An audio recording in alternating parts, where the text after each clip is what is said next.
In a world overrun by EV enthusiasts and crappy SUVs, two chaps from Britain are here to analyse, design and ruin some of the greatest cars ever made. Introducing your hosts, Kaiser Wilhelm III, the man who can't stop talking about the Ford Capri, and Ranger 118, the man who believes that the solution to everything is to V8 swap it, even global warming. Together these idiots will cover everything from the sad decline of Ford to how to turn a Robin Reliant into a thermonuclear weapon. This is bound to be a bumpy ride, so we hope you brought some popcorn and motor oil. Welcome to Middle Gear.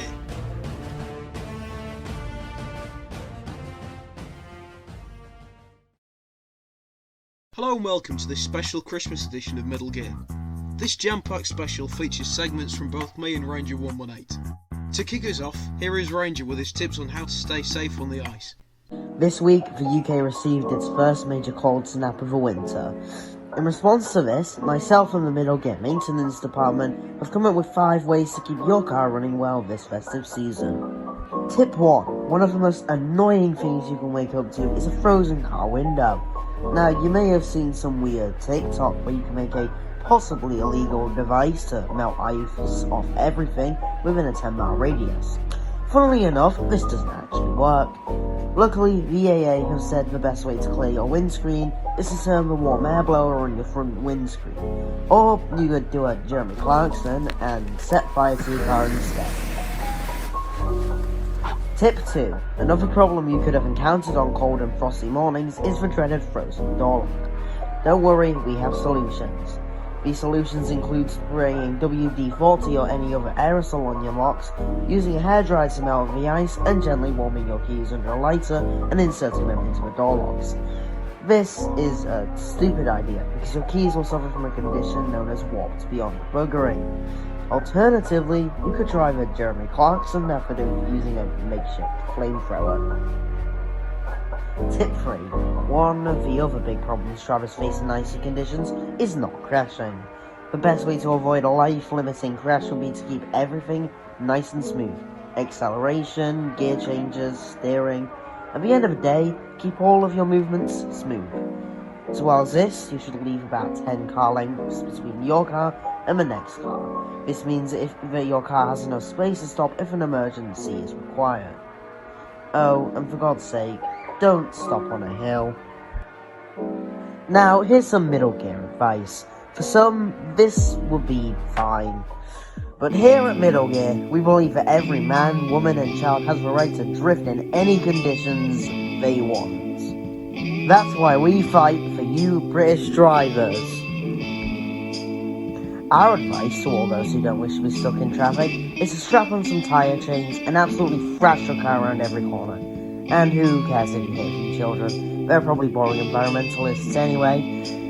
With all that said, back to the studio.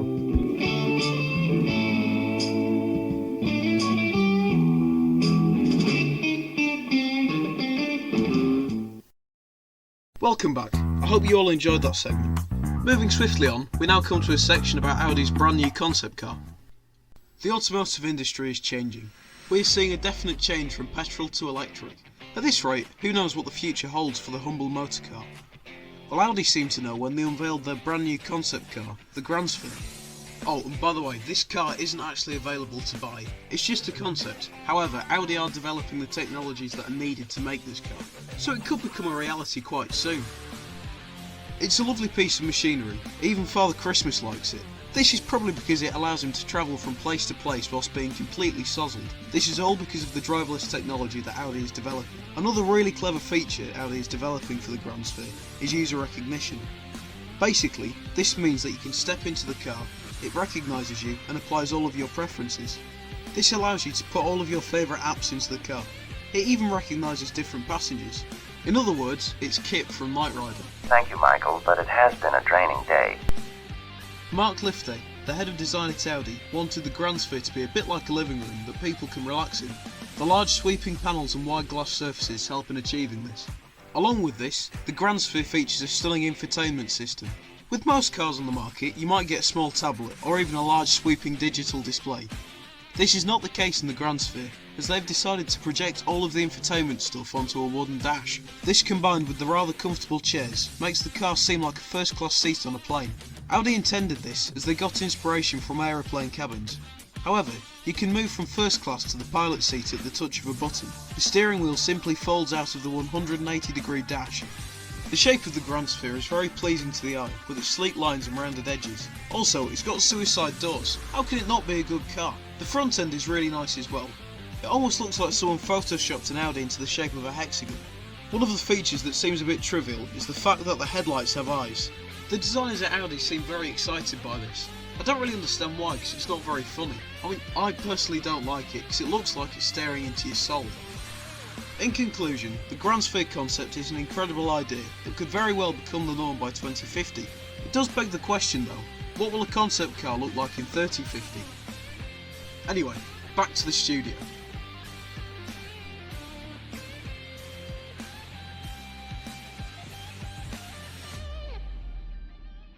Welcome back. Our final segment for today is a power lap by Ranger 118.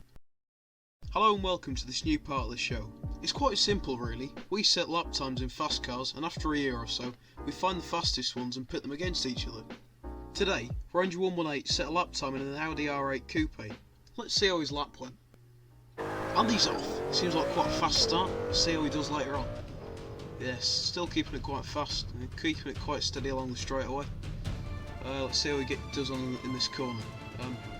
It's quite fast through the corner, bit of drifting, nice and tidy. Yeah, still quite fast. Yeah, nice. Yeah. Needs to get his speed up a bit though. Ran into the first corner nice and tidy, keeps it within the lines. Straight into the straightaway. Yeah, very nice this. Looking excellent. That was fast. He's coming into the hammerhead now. He's clipped the lines a little bit, but he's keeping it relatively tidy. Yeah, that's quite nice. Still maintaining a good amount of speed. Yeah, right, straight back into the straightaway again. And he's doing relatively well here. Yeah. I just need to keep this kind of speed up, then he'll get a good lap time. Yeah, nice turn there. Yeah, nice bit of drifting. Nice. Yeah. That was fast through the tyres. Really fast. Yeah. He's coming up to the second to last turn in now. Yeah.